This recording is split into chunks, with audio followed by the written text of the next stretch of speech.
নম্বর 1769 সালের একটা ইংরেজ অফিসারের চিঠিতে, যেখানে সে পুরো ঘটনাটা উল্লেখ করছে এবং সেখানে সে এইভাবে বলছে, I have received advice of a body of 5 or 6,000 of them having made on eruption to Ghatsila and obligate the Jomindar with a small party of our sepoy retire to the fort of Norsinghar.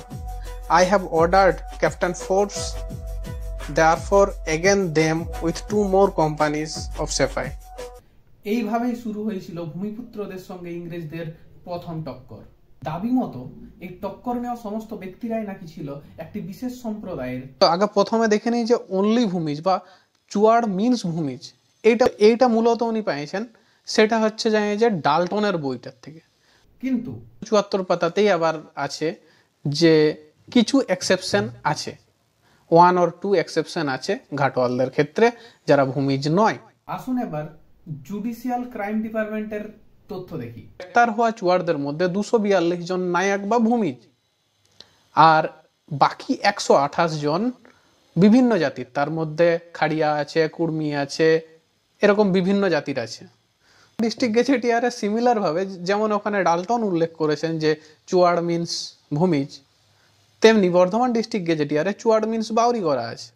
এবার আসুন দেখি সমকালের অফিসাররা এই বিদ্রোহ সম্পর্কে কি লিখে গিয়েছে। 83 সালের একটা চিঠি, তখনকার মেদিনীপুরের যিনি কালেক্টর ছিলেন তাকে তিনি চিঠিটা লিখছেন এবং সেখানে তিনি একটা লাইন ইউজ করছেন, ভেরিয়াস ট্রাইব অফ চুয়াড়।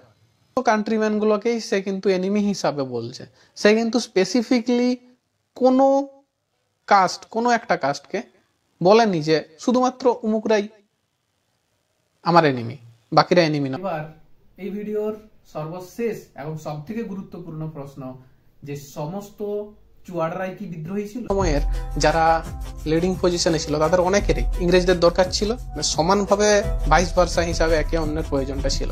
যদি বলেন কেন, কারণ তার একটা ঘটনা আমরা উল্লেখ পাই সার্ভে সেটেলমেন্টের এই 19 নম্বর পাতাতে, যেখানে বলা হচ্ছে যে যারা ঘাটোয়াল ছিল, ঘাটোয়াল বা এখানে চুয়াড়দের যে হেড বলা হয়, সাধারণ মানুষদের কাছ থেকে রাত্রিবেলায় সে যে সুখে বা শান্তিতে ঘুমাতে যাবে তার লাইসেন্সের জন্য সুখ নিধি বলে একটা ট্যাক্স তাদেরকে দিতে হবে।